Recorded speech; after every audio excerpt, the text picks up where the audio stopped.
Fame on the internet is a dangerous kind of magic. One viral clip, one perfect meme, and you can go from nobody to world famous overnight. But what rockets you to the top can just as quickly drag you back down to the ground. And when it happens, the whole world is watching. Some downfalls break our hearts. A beloved creator taken too soon, a voice that once inspired millions, suddenly silenced. In those moments, fans don't laugh, they mourn. But then, there are the other stories. The ones where arrogance, greed, or cruelty finally catch up.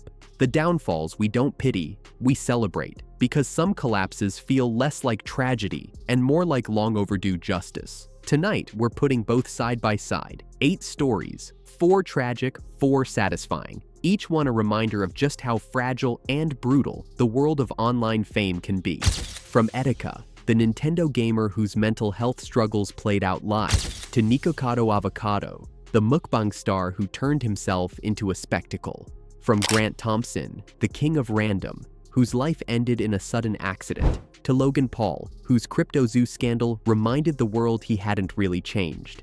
From Technoblade, whose farewell still haunts millions, to Salt Bae, the meme chef whose empire crumbled under his own ego. From Jenna Marbles, who walked away despite being one of the most genuine, to Johnny Somali, whose racist provocations finally got him the downfall he deserved. This is not just a story about influencers, it's about the razor-thin line between tragedy and karma, and why some downfalls leave us in tears while others leave us clapping. Desmond Amofa, better known as Etika, wasn't just another gaming YouTuber. To his fans, he was an energy source, a Nintendo superfan with a booming laugh, infectious charisma, and a way of making even the simplest livestream feel like a party. For years, he was the internet's hype man, reacting to Smash Bros. Reveals, shouting "Joy-Con boys" until it became a rallying cry. Etika wasn't just creating content, he was building a family. But behind the laughter, there was pain. Pain that slowly started bleeding through the screen.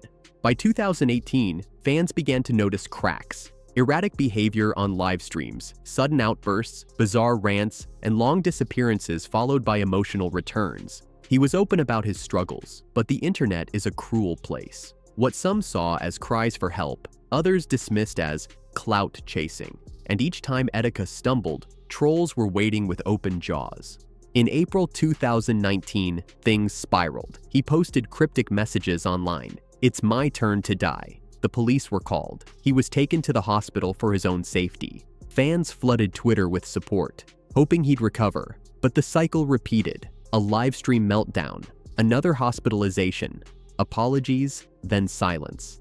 Every time he reappeared, fans hoped this time would be different. But the darkness was pulling him deeper. On June 19th, 2019, Etika uploaded what would become his final video, "I'm Sorry." In it, he admitted to letting his fans down, confessed his battles with mental illness, and said goodbye. Just days later, his body was found in New York's East River. He was only 29. The gaming world shattered. Twitter filled with tributes, murals were painted in his honor, and fellow YouTubers spoke openly about mental health in a way they hadn't before. His death wasn't just tragic. It was a mirror, showing how little the internet understood the toll of fame, pressure, and constant performance.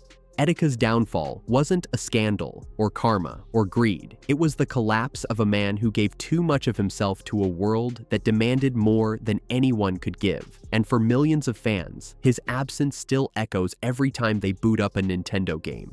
What? Wait a minute, what is this? Are you serious? Oh my God! I'm sorry, yo. I'm sorry I betrayed your trust. I'm sorry I pushed you all away. I'm sorry I made a clown of myself. I apologize. I wish it didn't have to be this way. If Etika's downfall left fans grieving, Nikocado Avocado's story did the opposite. His collapse wasn't mourned, it was practically predicted. Nikocado began his YouTube career in the most unexpected way. A gentle, soft-spoken vegan violinist sharing recipes and music with a small, supportive audience. He seemed wholesome, even fragile, but slowly, something shifted. The vegan lifestyle was dropped, the violin was set aside, and in its place came mukbangs, massive eating shows where the portions grew larger, greasier, and more grotesque by the year. What started as curiosity quickly became chaos. Nikokado's personality transformed on camera. He screamed at the slightest provocation. He sobbed, then laughed manically seconds later. He picked fights with fellow YouTubers, staged dramatic breakups with his partner, and weaponized his own decline as content. Every new video wasn't just about food. It was a circus of emotional manipulation.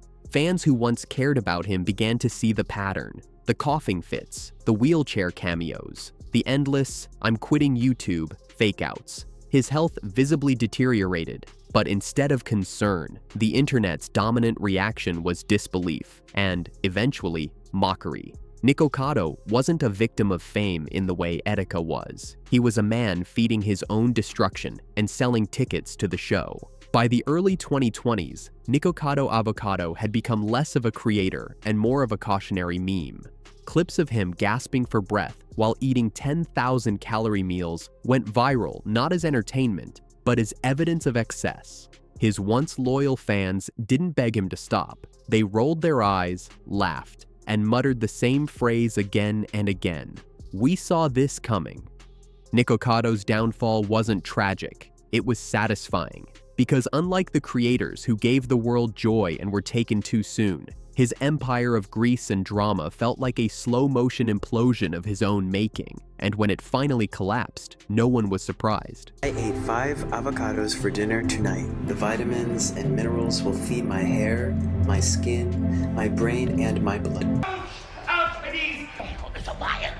She's always lying. I stood on my scale and she says, you need an operation overload. Overload!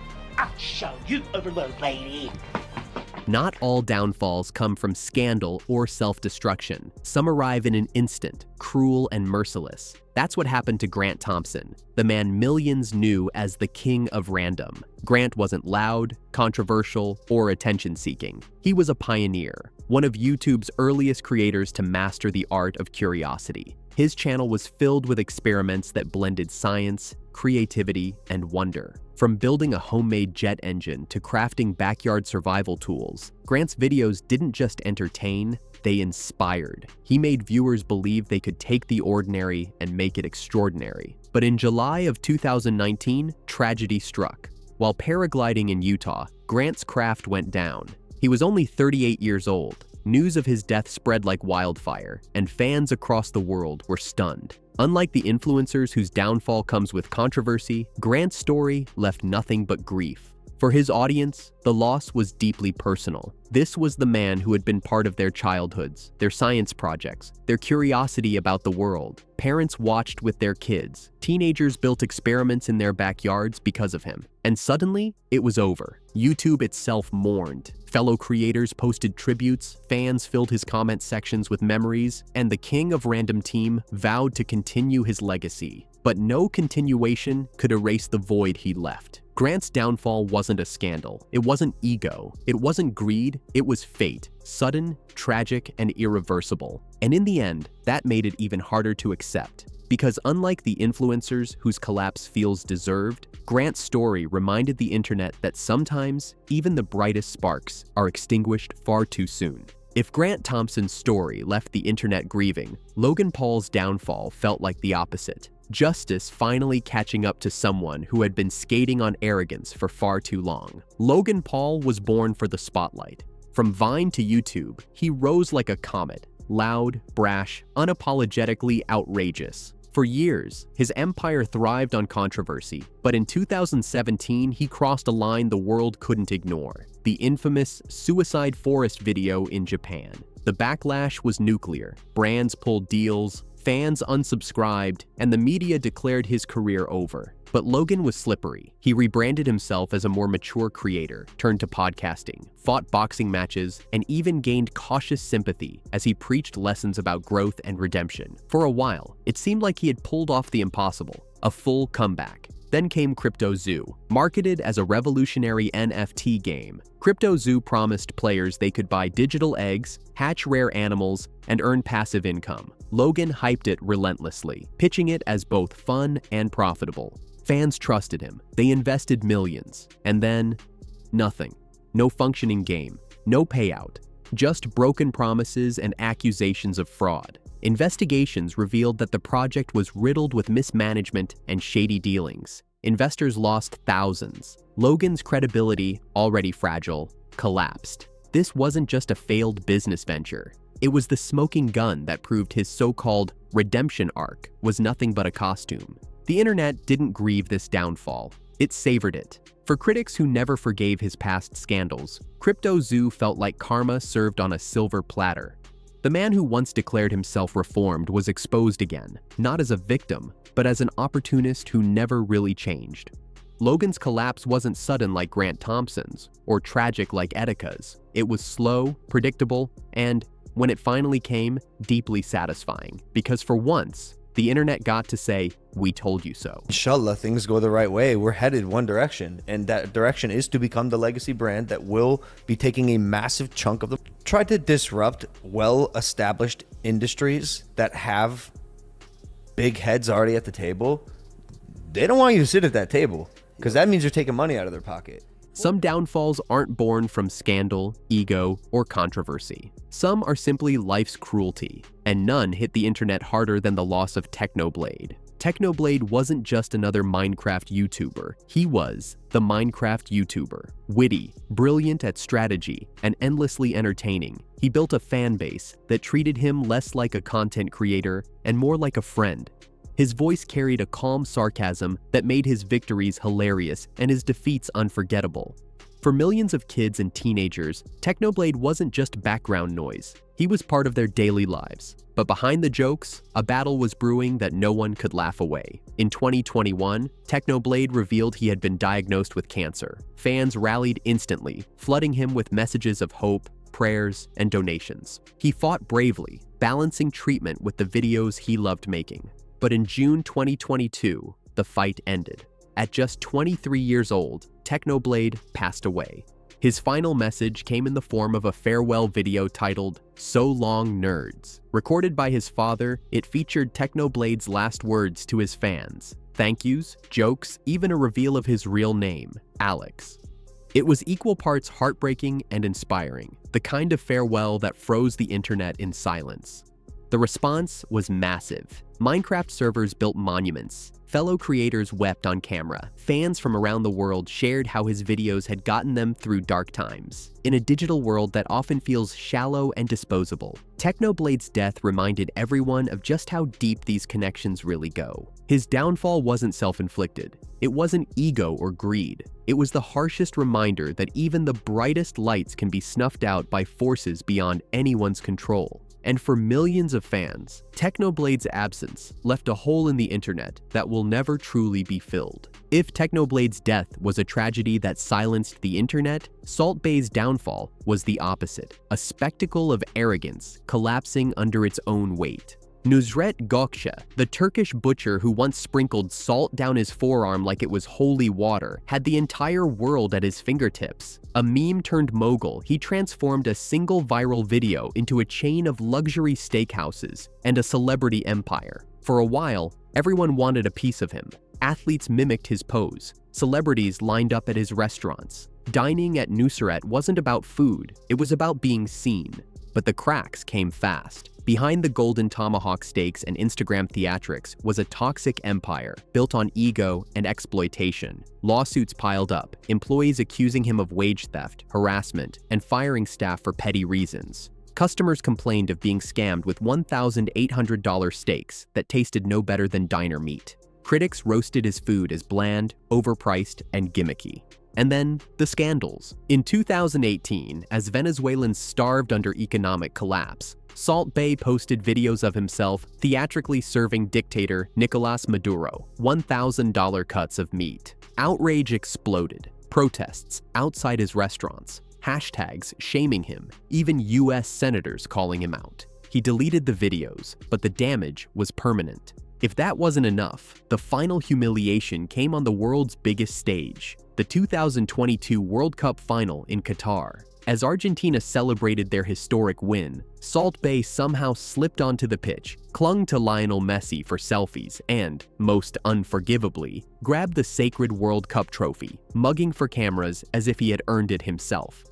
The internet erupted. FIFA banned him from future events. Even his once glamorous image became a global punchline. By 2025, His empire was collapsing. US restaurants shuttered. London profits plummeted. His Instagram went quiet. The man who rose as a meme was now mocked as a fraud, a clout chaser, a relic of 2017. Salt Bae's downfall wasn't tragic. It was satisfying because for years, people watched him flaunt excess, exploit workers, and chase fame at any cost. And when it all crumbled, the world didn't grieve. It laughed.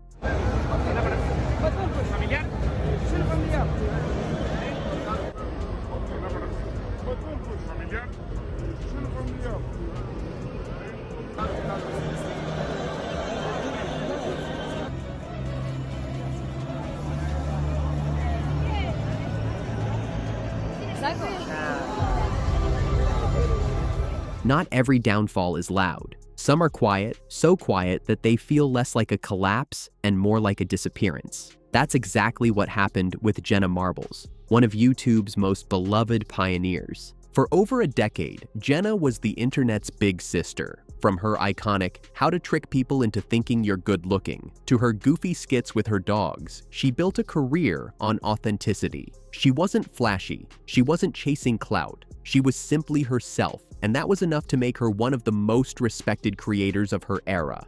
But in 2020, old content resurfaced. Clips from years earlier where Jenna, by her own admission, crossed lines with racial stereotypes and offensive jokes. In the social climate of the time, it sparked a storm. Unlike other influencers who doubled down, Jenna did the opposite. She apologized, sincerely and without excuses. Then, she did something no one expected. She walked away. She deleted large portions of her channel, announced she was leaving YouTube indefinitely, and disappeared from the spotlight. Just like that, millions of fans lost their comfort creator overnight. What made it tragic wasn't the controversy itself, it was the way it ended. Fans didn't want her gone. They begged her to stay, to keep making videos, to continue being the lighthearted presence she had always been. Unlike so many others, Jenna wasn't pushed out because she refused to take responsibility. She was pushed out because she did. Her downfall wasn't a spectacle. It was a quiet exit that left the platform feeling emptier, colder. To this day, fans still comment on her old videos. "We miss you. You didn't deserve to leave. You were one of the good ones." Jenna's departure reminded the internet that not every downfall is about ego or scandal. Sometimes it's about losing someone who felt like family. And in its own way, that might be the most heartbreaking loss of all. Or this. Especially not this. If Jenna Marbles' quiet departure left fans heartbroken, Johnny Somali's downfall was the opposite. Loud, ugly, and almost celebrated. Because this wasn't a story of a good creator lost too soon. This was the internet finally watching justice catch up to one of its most toxic provocateurs. Johnny Somali built his notoriety not through creativity, talent, or community, but through hate. Livestream after livestream, he harassed strangers in public, spewed racist slurs, and disrespected cultures around the world. His most infamous stunts came in Japan, where he roamed the streets taunting locals, screaming offensive remarks about Hiroshima and Nagasaki, and broadcasting it all live to an audience of trolls who egged him on. For months, he seemed untouchable. Banned from platforms, he simply created new accounts. Confronted by angry bystanders, he laughed it off. To him, the outrage was the point. He fed on it. But in 2023, the backlash reached a boiling point. Japanese authorities arrested him multiple times. Twitch and YouTube banned him. His reputation went from controversial to radioactive. No brand, no platform, no audience wanted anything to do with him. Videos of his arrests went viral, but instead of sympathy, the internet cheered. Memes mocked him. Comment sections lit up with one word: finally. Johnny Somali's downfall wasn't just satisfying, it was necessary. He wasn't an entertainer who lost his way or a creator crushed by fame. He was a provocateur who weaponized hate for clout, and in the end, it destroyed him. For once, the internet agreed on something. His collapse wasn't a tragedy, it was closure. Proof that no matter how much someone thrives on outrage, eventually, the world stops laughing and starts fighting back. And for millions of viewers, his downfall was the perfect ending. A reminder that while the internet can be cruel, sometimes it delivers exactly the justice people have been waiting for. Hiroshima, Nagasaki, Why you do this? You know Hiroshima, Nagasaki? We're gonna do it again. Hiroshima, Nagasaki, you know what we do to you? Hiroshima, Nagasaki. I'm trying to learn. I told them sorry. You were barely trying. I told them sorry. 8 stories, 4 that broke our hearts, and 4 that felt like justice served. But when you put them side by side, a clear pattern begins to emerge. The tragic downfalls, Etika, Grant Thompson, Technoblade, Jenna Marbles, share something in common. They weren't built on arrogance or greed. They weren't chasing clout at the expense of others. They were authentic, creative, or simply human. And when they fell, the internet didn't point fingers. It shed tears. Their absence felt like losing a friend, a mentor, a voice we trusted. The satisfying downfalls, Nikocado Avocado, Logan Paul, Salt Bae, Johnny Somali, were the mirror image. These were creators who thrived on excess, on manipulation, on bending the rules until they snapped. They weren't destroyed by fate. They were destroyed by themselves. And when their empires cracked, fans didn't mourn, they applauded. Because deep down, people had been waiting for it. What's striking isn't just the difference between these two groups, it's the razor-thin line between them. Internet fame magnifies everything. It makes good creators loved like family, and it makes arrogant ones crash harder than anyone expects. One wrong turn, one ego-driven move, and sympathy can flip into scorn overnight. In the end, these downfalls reveal more than the influencers themselves. They reveal us, what we value, what we condemn, and what kind of endings we secretly root for. When an influencer falls, the world doesn't just watch, it reacts. And that reaction decides whether their downfall is remembered as a tragedy or as karma. Etika, Grant Thompson, Technoblade, Jenna Marbles. Their names echo not because of scandal, but because of love. They were creators who gave more than they took, who inspired, entertained, and connected. Their downfalls remind us how fragile life is, and how quickly the voices we treasure can be silenced. Nikocado Avocado, Logan Paul, Salt Bae, Johnny Somali. Their names echo for a different reason. They remind us what happens when ego, greed, and cruelty grow unchecked. Their collapses weren't cruel twists of fate. They were self-inflicted implosions, the internet's collective patience finally snapping. That's the contrast. Some downfalls leave silence, others leave applause, but both reveal the same truth. Internet fame is merciless. It burns bright, it burns fast, and it never leaves survivors untouched. And maybe the real question isn't why they fell, but why we love to watch.